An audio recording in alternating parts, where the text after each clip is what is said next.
अस्सलाम वालेकुम स्टूडेंट्स, कैसे हैं सब? उम्मीद है सब खैरियत से होंगे।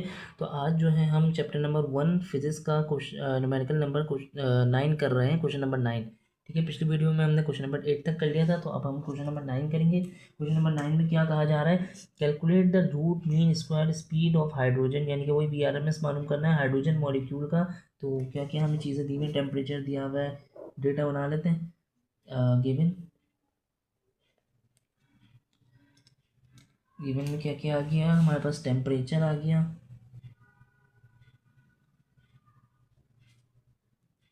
500 केल्विन। मास ऑफ प्रोटॉन दिया हुआ है,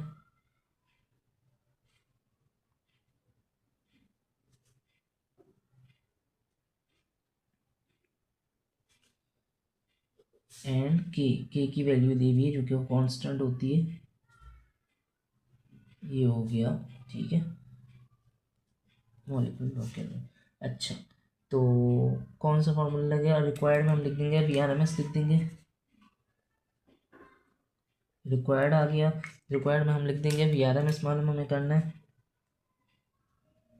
ठीक है, सॉल्यूशन आ जाएगा।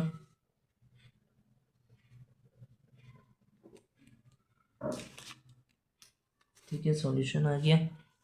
ओके, तो फॉर्मूला कौन सा लगेगा? 3KT/m अंडर रूट में VRMS।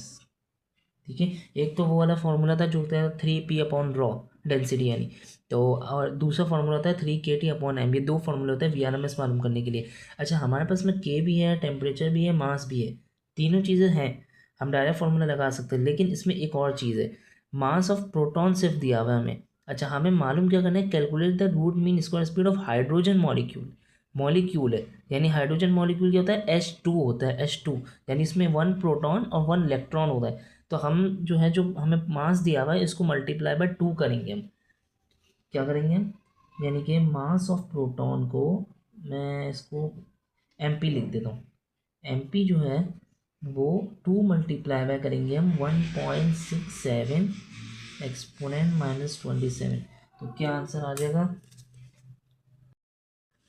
तो इसका आंसर आ गया, MP क्या आ गया? 3.34 एक्सपोनेंट -27 kg। बस अब ये आ गया ना, अब डायरेक्ट फॉर्मूले में पुट करेंगे हम और जो है आंसर आ जाएगा 1.38 एक्सपोनेंट -23। और टेम्परेचर क्या दिया हुआ है? 500 दिया हुआ है। और जो है मास हमें दिया हुआ है 3.34 -27। ठीक है, तो ये हो गया। अब इसको हम जो है सॉल्व कर लेते हैं सिंपल, जल्दी से। 1.38 एक्सपोनेंट -23, 500, और नीचे आ गया 3.34 एक्सपोनेंट -27, 2489.49 आ गया आंसर इसका। ठीक है, VRMS वैल्यू क्या आ गई हमारी? 2489.49। 49 को हम 5 भी कर सकते हैं, लेकिन 49 हो गया, और मीटर पर सेकेंड। तो ये हो गई VRMS की वैल्यू। ठीक है, अब बस इसका सिंपल रिजल्ट बन जाएगा। रिजल्ट क्या बनेगा? Calculate the root mean square speed of hydrogen molecule था, तो लिख देंगे the root mean square speed the VRMS value of hydrogen molecule is. ठीक है, इस तरीके से रिजल्ट बन जाएगा। आगे हम करते हैं अपना क्वेश्चन नंबर 10 करते हैं। क्वेश्चन लिखा हुआ नहीं, मैं क्वेश्चन लिख लेता हूँ, फिर देखते हैं। तो अब हम क्वेश्चन नंबर 10 स्टार्ट करते हैं। क्वेश्चन नंबर 10 में जो कह रहे हैं, यानी कि पार्ट नंबर ए और पार्ट नंबर बी है। तो पार्ट ए में कह रहा है determine the average value of the kinetic energy of the particles of an ideal gas at 10 degree Celsius and at 40 degree Celsius. ठीक है, यानी कह रहे हैं कि average value of average kinetic energy निकालो। दो टेम्परेचर दिए हुए, इन दो टेम्परेचर भी निकालनी है। ठीक है, तो सबसे पहले हम गिवन बना लेते हैं डेटा, क्या क्या हमें दिया हुआ है। और पार्ट नंबर बी में what is the kinetic energy per mole of an ideal gas. तो ये मैं आपको बाद में समझाता हूँ, पहले हम kinetic energy average kinetic energy निकालते हैं। ठीक है, डेटा क्या हमें दिया हुआ है? टेम्परेचर दिया हुआ है T1 ले लो, 10 डिग्री सेल्सियस है, तो प्लस कर देंगे तो 283 केल्विन हो जाएगा। 273 प्लस कर देंगे, ठीक है ना। T2 क्या हो जाएगा? 40 प्लस करना है, तो अपना 283, 293 और 303, 313, 313 हो जाएगा 313 केल्विन। और इधर इस फॉर्मूला क्या होता है 3/2 kT होता है, तो के की वैल्यू क्या होती है वो भी लिख देते हैं 1.38 एक्सपोनेंट -23, एक्सपोनेंट -23 होता है ना, हाँ सही, क्या है जूल पर मोल डॉट केल्विन। ठीक है ये हो गया। अब हम रिक्वायर्ड क्या है, हमें रिक्वायर्ड में लिख देते हैं, रिक्वायर्ड आ गया। रिक्वायर्ड में हमें मालूम करना है एवरेज काइनेटिक एनर्जी आ गई, average equals to question mark, और क्या है काइनेटिक एनर्जी पर मोल। इसको कैसे लिखेंगे, इसको इस तरीके से लिख देते काइनेटिक एनर्जी पूरे लिख देते पर मोल। ठीक है ये हो गया। सॉल्यूशन करते हैं इसका, अगले पेज से स्टार्ट करते हैं।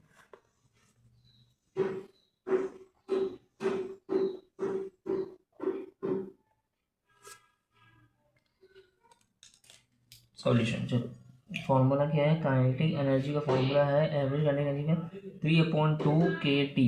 ठीक है इक्वल्स टू 3/2, के की वैल्यू है 1.38 एक्सपोनेंट -23, टेम्परेचर है पहले टेम्परेचर पे निकाल लें T1 पे। ठीक है 283। ठीक है ये हो गया। सॉल्व कर लेते हैं इसे। तो पहला क्या आता है काइनेटिक एनर्जी 3/2 1.38 एक्सपोनेंट -23 और 283।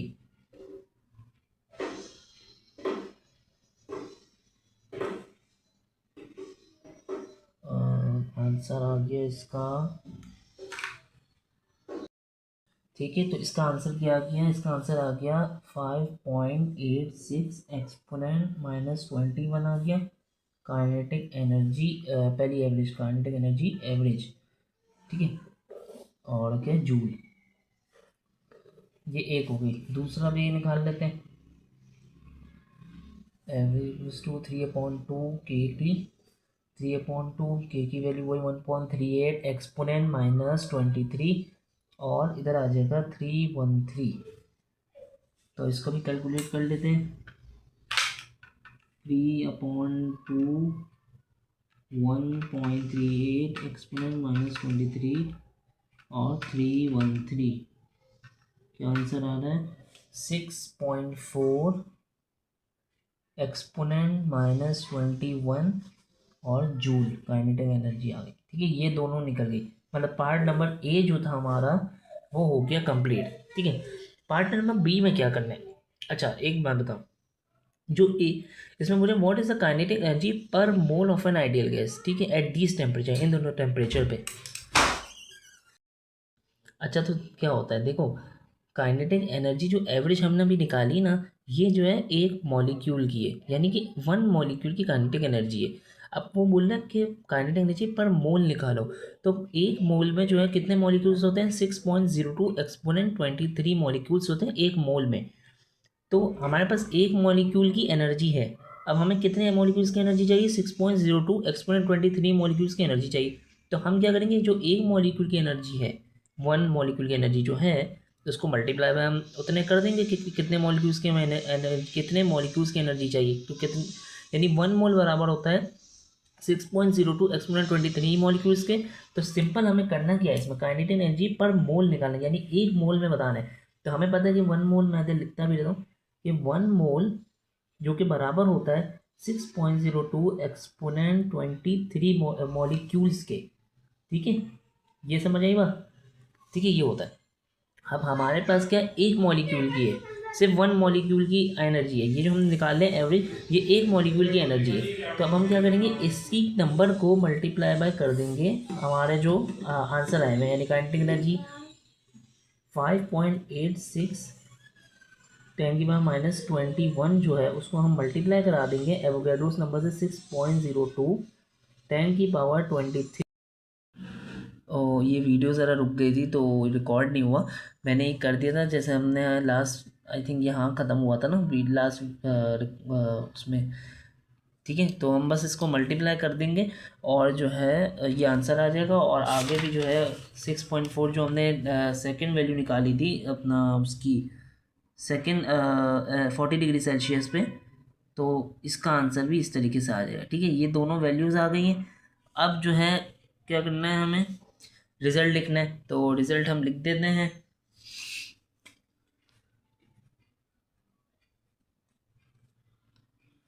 रिजल्ट हम लिख देंगे the average value of kinetic energy, the average value of kinetic. तो यहाँ तक हो गया। असल में बार बार वीडियो बंद हो रही है, स्टोरेज की वजह से मसला हो रहा है, तो रिजल्ट आप लोग खुद ही लिख लीजिएगा। मैं आपको बता देता हूँ, the average value of kinetic energy at 10 degree and 40 degree Celsius are, वो जो दो वैल्यूज आई थी वो लिख देंगे, फिर लिखेंगे and kinetic energy per mole at 10 degree is and at 40 degree is. ठीक है, इस तरीके से रिजल्ट लिख लेना। बाकी कोई भी मसला हो तो ज़रूर पूछिएगा, कमेंट्स करिएगा, कमेंट्स में पूछिएगा। और जो है इंशाल्लाह अगली वीडियो में हम चैप्टर नंबर 2 के न्यूमेरिकल स्टार्ट करेंगे। तो तब तक के लिए दीजिए इजाज़त। ओके, अल्लाह हाफिज़।